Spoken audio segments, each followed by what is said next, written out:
Hey everybody, welcome to Meeting is Habitat being Now. recorded. Whoop, I am Aaron Shea. It's great to have you joining me today as we explore two topics. One is our current exhibition, which is up during our international of Beyond Light by Peter Botos from Hungary. He is an amazingly talented artist and he's pushing the medium. His whole spiel that I read about him is he used to be a long distance runner and he started developing a desire to become an artist and developed a studio for making optics for industry. But we'll get into that in a second. So let me take over your screen and start sharing a little PowerPoint I threw together here. So welcome and thanks for being here and joining me today. Clickety click. Come on. NGG is getting pretty exciting. I just started an Instagram page for Not Grandma's Glass, which is something I should have done probably 2 years ago. And I'm going to start adding content to that side of the works in that show. And I've selected all the artists for next year. A lot of them are responding, so we'll see where it goes. The Glass Habitat Direct website presentation is still online. Many of you have seen the works on there. Many of you have seen them in person. You're also welcome to come see them live and in person if you have to be here. Here in Royal Oak, the exhibition is incredible. It's probably one of the best we've ever done. And thanks to all the artists that are part of our family and that came in for the show, it's just spectacular. So there's about 9 works in this Peter Botos exhibition. Some of them are in his studio, some of them are in our gallery. It's kind of like the way things have been working over the pandemic. I had a chance to hang out with Peter. This is back in 2004 or 5. I didn't really know who he was then. He wanted a picture with me. I'm like, oh, sure, come over and say hello. And he sent this picture to me of us hanging out at Sofa back in the 2000s. It was great that he took this because I did not have a photo. This is an ad we're putting in the ACG magazine talking about this exhibition and an upcoming Instant Fame show we'll talk about more later on. So Peter is an incredibly talented artist. He founded his studio in '89 and he's been focusing on optical glass and started producing high precision glass components for like optical instruments and industrial devices. So there's a whole nother market that he was making these things for. I've seen lenses used for different things for science and NASA. So I don't quite know what he was making it for, but it shows the talent. He can make it on a level that is so pristine that it's wanted by industry. He's focused on the geometric form and abstract form and using minimalism is key with his work. And he's inspired by a few Hungarian artists I have yet to learn more about, but it's great that he has inspiration from local people in his world. So the few works we have available, I'll just kind of run through these. They are incredible in person. Cross with Purple. His titles are just very descriptive of his pieces, Cross with Purple and Blue, solid piece. And I have a video I'll just quickly show. I don't think I have the audio on, but it will show you the just the utter beauty that he has with his work. And he's made these cross forms, I think, for a couple of years now, and we've sold a few of them. And they're made very similar. Sometimes they have straighter edges, sometimes the edges are beveled, and they incorporate a little bit of color, but they are just absolutely incredible and show that he is at the peak of his career making just immaculate work. And we're honored to have him in our family. And I'll keep going here to show some of the other works. This is called Two Ovals with Reddish Brown, another title very descriptive of the piece. And this one also has a video I will play. So you can see just the fun of the optics mixed with his pure, perfect glass and his casting techniques, just incredible marvels. And Peter really pushes his technique to create such perfect, exquisite work. Let's kick out to the next one.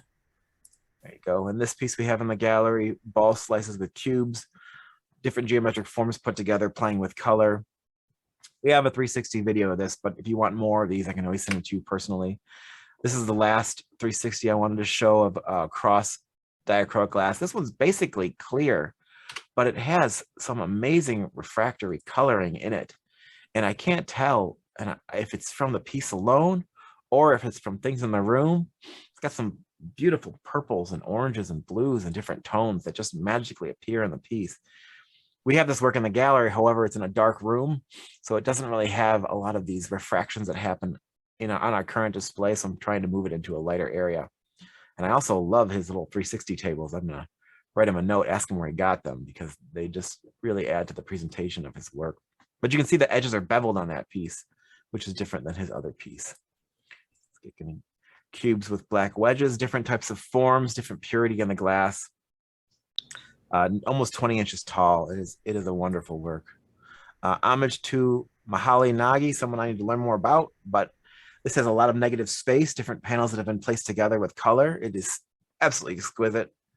And this is another work I haven't seen in person yet. It's called Infinite Calm in Red at 20.5 inches tall. Multiple panels and pieces put together to create this beautiful sculpture. It is incredible. And then Blood Orange Wedge with Negative Sphere, another work that's available in the collection. Just want to make sure everybody can see this body of work. So contact me for pricing. I can send you the 360 videos if you want to see or share them. That's on this tiny URL, Botos 2020, and there's my information there. So if you haven't seen this work in person, I highly recommend coming to the gallery. So that brings us to the GAS conference presentation. So as many of you know, and as I've mentioned to Hale and Myra who are on the call, the GAS conference is coming here in 2023 in June.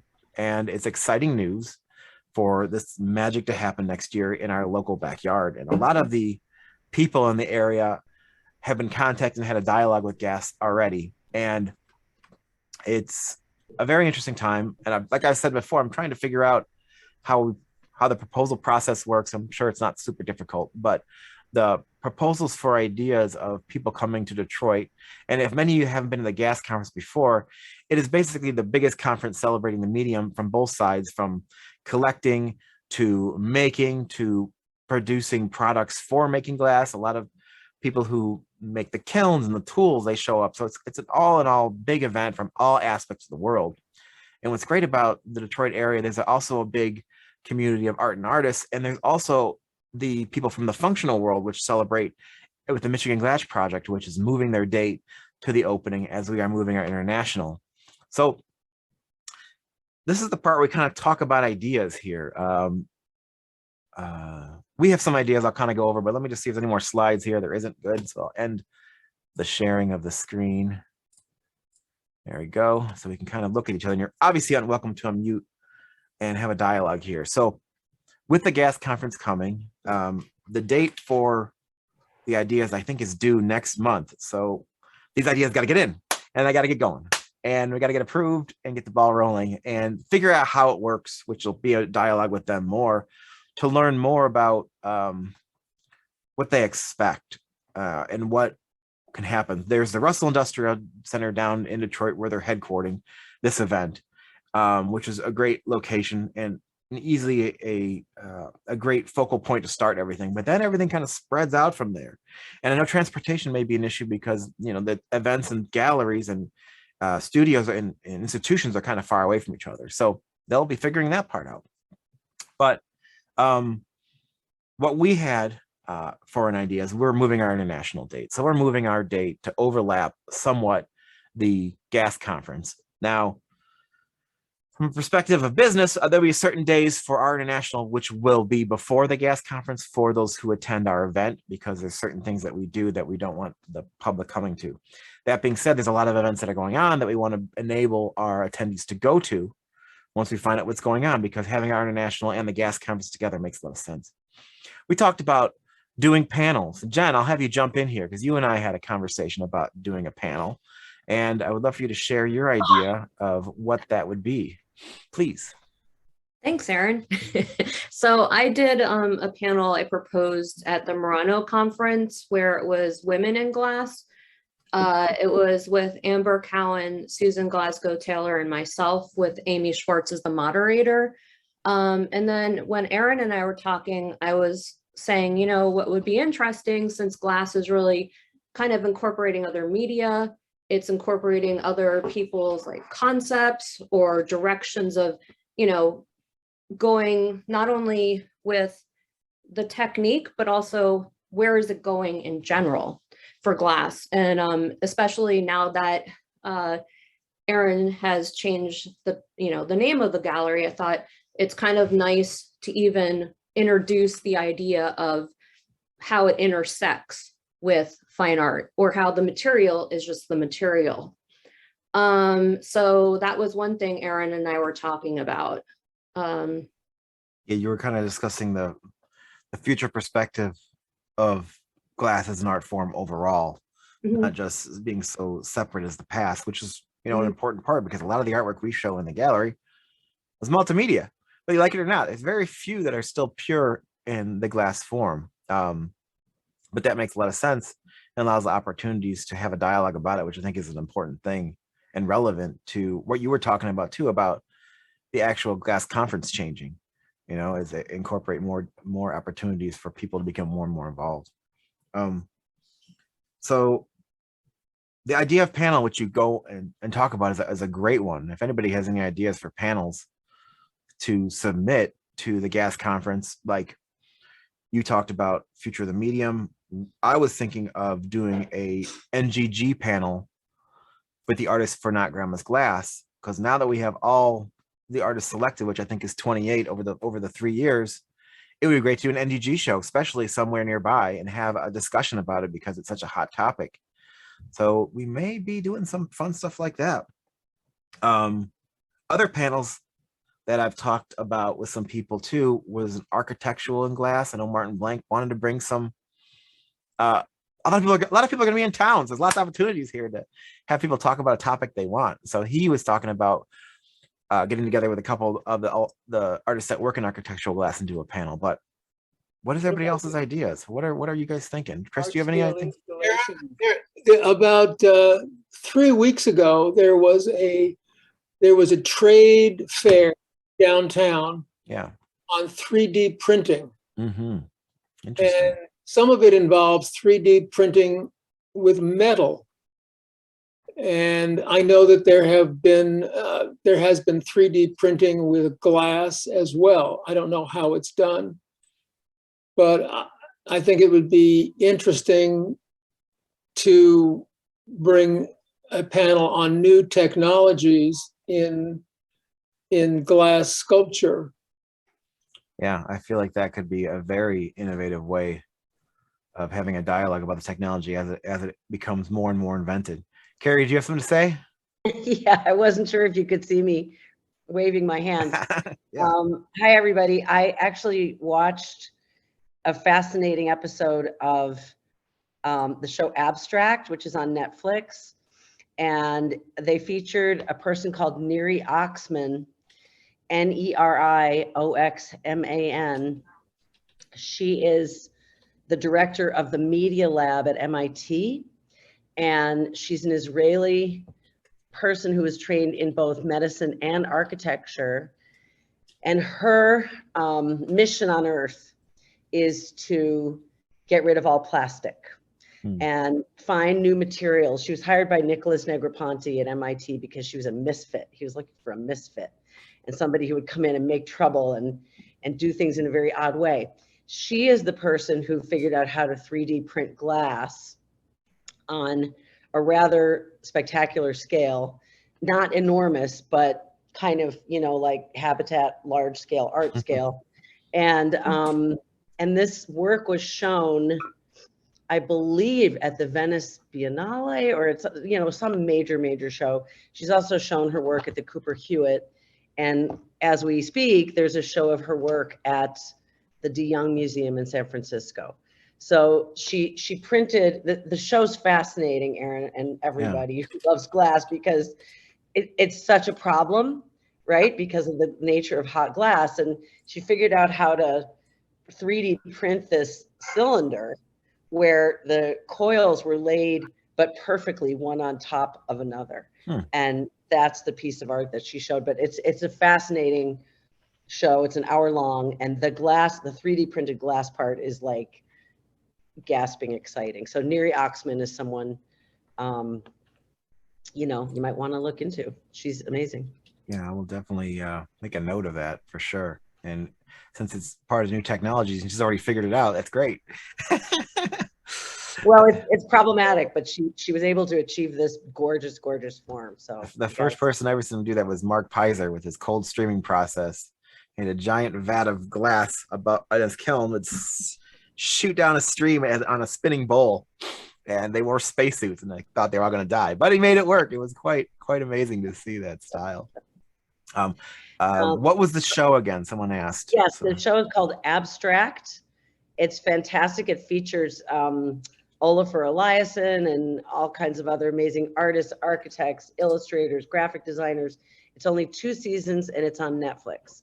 And I Okay. believe she's episode 2 of season 2. I've watched this episode 5 times because I've shown it to so many of my friends, and I just find it absolutely riveting. So Thank you, Carrie. I appreciate that. That's a You're lot of welcome. fun. Sure.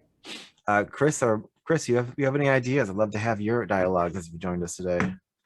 Yeah, one of the things, I have a few of them, but one of the things that I think would be interesting would be an entrepreneurial panel of navigating, the economy and navigating everything that happens with people. I mean, people who own, I think there's probably equal amounts of people who don't have glass blowing studios and people who do have glass blowing studios, and a huge amount of youth that don't necessarily know how to get into it or even how to deal with it, and what, if they need a glass blowing studio, so many people. I mean, I could safely say that at least the point I'm at in my life right now, I probably don't need a glass blowing studio. I would just rent somebody's studio time. But in the beginning, you need one. But just navigating it through the economy, because I think that that's a huge thing for entrepreneurs, and they don't teach that in very many schools. So to have that for the students at GAS, I think would be really cool. I think that's a great idea because it's kind of like the business sense. You don't know how to make a business card. You don't know the first steps in, trying to get what you need. You don't need everything at first. There's a lot of people out there that are able to help you. But yeah, that'd be kind of nice. Yeah, I like that idea a lot, because I bet you if you made a book, I bet if you took the time, Chris, to write a book, everybody would buy it. Yeah. The other thing too that I think is a pretty interesting thing is that we have such a diverse, especially the glass industry has such a diverse group of creators that create everything from, maybe they make 50 pieces their whole life and they're selling these pieces for $100,000 a piece, or they make 100,000 pieces in their life, and how the artwork itself affects people from a utilitarian use, like putting out thousands and thousands of pieces and affecting a society when it comes to trends, when it comes to different things like that, as opposed the difference between a really expensive high-end sculpture and then artwork that you're putting out to the masses to, change design aspects and thoughts of the way people, they complement each other in so many different ways that would be kind of cool too. Like, what is the showcase of your particular way of expression? I think that would be pretty cool.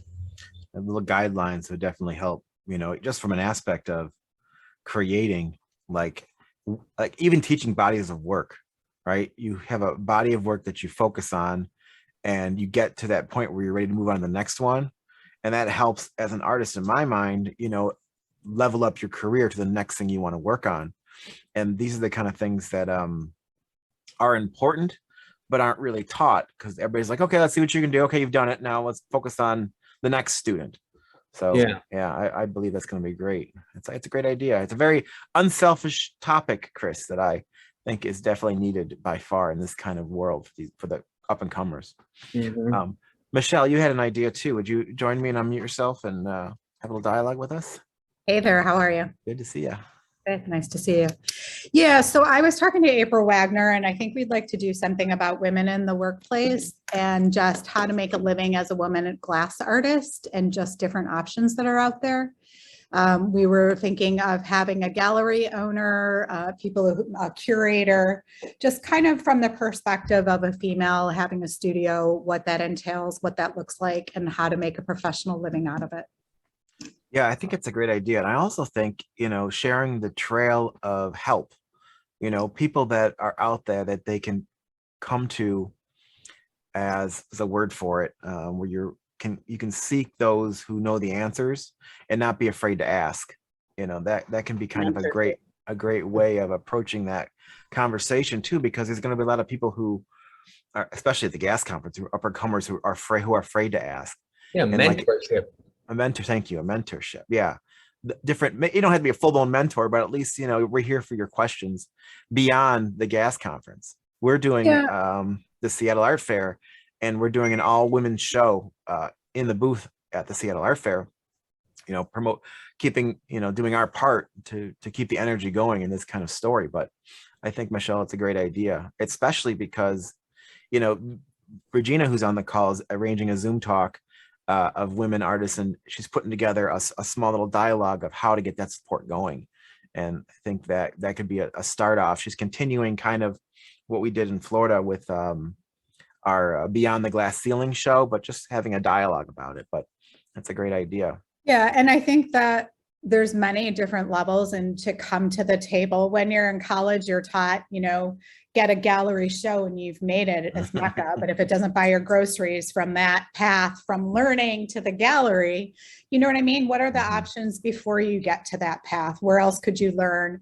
What's the going rate? What are other things that you could do and try? Because not everyone wants to show in galleries. Some people, might want to do art fairs or whatever path they choose. Yeah. And a lot of times at all levels is teaching, right? Everybody's jumps in and jumps out of teaching just to keep the bills paid. Yeah. And you don't realize that until someone gives you the phone call. An old friend from school said, "Hey, I have something going on. Will you come help and teach?" And you're like, "Oh, this paycheck is nice. I like this. Let's keep this going too." Ferd, Steve, go ahead, Steve. I'd like to build on something that Martin Blank suggested in terms of architecture and large-scale installation, and also to probe into the areas where these installations could end up. Mm-hmm. I mean, it's one thing for some of us to build these, like large-scale pieces, but a lot of times there's no method of getting them out or getting them, exposed. So build on a panel of those people who have been successful at it, and those people who getting real estate developers involved, getting municipalities involved, getting somebody from the city of Detroit, in terms of their process, public spaces. Mm-hmm. Getting somebody from the real estate board of Detroit involved, and a couple of artists. I think that could be, both politically and economically, and whatever could be an interesting panel. Could definitely be having those kind of questions answered, or at least a start to getting those questions answered. I mean, there's probably people in this room who have that kind of input too that could add to that conversation in the talk live at the floor at SOFA or at the gas conference. Let's see. One of the other. You have something to say? Oh, hi, Aaron. How do you be? One thought I had was that one of the great areas of growth that we've seen in the last 5 or 10 years is museums getting involved in a big way with artists that work with glass. And I think it'd be very interesting to have a discussion about that, why that's taking place and how it's progressing. Yeah, would you want to do this with, like, who would be on the panel? Who would be discussing in your mind? Well, you'd have perhaps somebody from Toledo, the Imagine Museum, Corning Museum, Charles Shepard from his museum, and there's quite a few of them that are out there that might want to participate. Yeah, it would be a very interesting concept, and maybe we can invite some other people true, from different museums. I reached out to the DIA recently. I guess I learned that they're trying to find someone to hire as their new department head of contemporary glass. And I offered them free glass anytime they want it. I said, if you have a glass space, come and curate something in our gallery. We'll come and set it up and take it down. It'd be $0 to you. It'd be fun. We could just keep it going and keep the entertainment going there. And then they can get to the 21st century of glass, or, beyond the 1990s. And that's when I found out they were hiring somebody new for the contemporary glass position. So hopefully that Great. person will be my new best friend. That will be my goal overall. I thought of another idea, but I want to make sure I covered everybody in the room before I mention it, because it's kind of a fun one. And there's no wrong answer to this one. It's since there's going to be so many people at the gas conference from the contemporary glass art world, I thought it would be fun to do a pseudo blown away competition. Everybody comes in, you pick some people to make a glass fish or something. I don't know what it would be. And we would have a fun time doing that. We could probably, the winners from the blown away are probably going to be there, so they could be our judges, right? And then just kind of make a little happening during the event on top of everything else going on. We offered to have the closing party at our gallery for the gas conference. I don't know if they want that. They have a perfectly good facility at the conference center down at the Russell Industrial, but we're doing anything we can to help. We obviously don't have a glass blowing facility. But I don't know, anybody's studio could be up for it, as long as it's submitted. I can't submit it because it's not, I don't have a glass studio to do it, but it could be fun to offer Glass Art Society.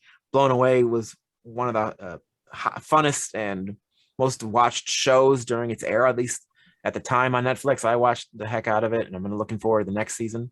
But that could be kind of fun to do. And I think it's right up the alley because the young kids will get excited about it, seeing some of the people who are in town anyway. So that could be a fun idea that I thought of that really doesn't incorporate our gallery at all. But we could be sponsors or come and hang out with you guys. It'd be kind of fun to do. So beyond that, they're going to come up with all kinds of specific talks that we're not even going to think of. And we're going to have artists there that are going to be doing the demonstrations galore. Many of you have been to gas conferences before, so I would definitely plan on being here for 2023 in June. Plan on coming to the International, seeing that show. We got a whole year to hammer it out. Promise it will knock your socks off. I was worried about the 51st because we just did the 50th. 51 usually isn't the most exciting number, but it's going to be exciting. It's going to be, I don't know, gas 51st, Habatat, who knows, we'll work on the terminology, but with the partnerships of us and the artists like yourselves and fans of glass in the area, I'm really excited for June and the gas conference next year. So I'll keep this dialogue going. I hope you guys join me again in the future as we come closer. Once we also have ideas of, we might find out what they're looking for too, what gas is trying to find in the area to fulfill some needs. And if I find out any of that information, I'll be sure to share it with all of you. And beyond that, I'm looking forward to it. So this is kind of a little informal conversation off really early, but I'll keep you guys on our mailing list. If you aren't on our newsletter list, please join us for that. And moral of the story is, this is going to be an exciting 2023. So thank you for joining me today, guys. As we continue the dialogue, I will take notes from this conversation because it is recorded, and I'm going to kind of put them out in one of our newsletters and have it refined. And if you have any ideas, or if you hear anything, let's have more of a dialogue about it. All right. Sounds good. Does Bill Davidson's ex-glass company, is it still active? Is it still producing glass? I was thinking of that as a possible sponsor. Guardian, yeah. Guardian Glass, they're down in Ohio and they're still producing glass like 24 hours a day, 365 days a year. It's coming off the end of that float line for sure. But it'd be interesting to get a tour. I had a tour of that facility probably 15 years ago, and it was mind blowing. Just like the tour, it's like, I think that possibly some day trips, sponsored and or whatever by different organizations to Libby, even though people have seen Libby, but Guardian, Libby would be a really interesting thing because it's pretty mind blowing seeing machines that make like 200,000 pieces of glass a day. Mm-hmm. The tours that we had locally of Guardian Glass were really very interesting too. They had a huge Chihuly forest here, as well as a collection of ancient glass. Oh, very interesting. So I don't know if it's still here in Detroit or if it's been moved. Do you know it all about that? Sure. Yeah, it's actually a fairly extensive collection beyond the Chihuly of contemporary glass. And it's in Detroit still, or just outside of Detroit. And it would be interesting if they could host something because they've got a huge building here. And they don't make glass, but it's the world headquarters. Right. Right by Auburn Hills up there by the palace. Yes. Right. Yeah. That's kind of interesting too. I was just Googling where the facility was you were talking about, Chris.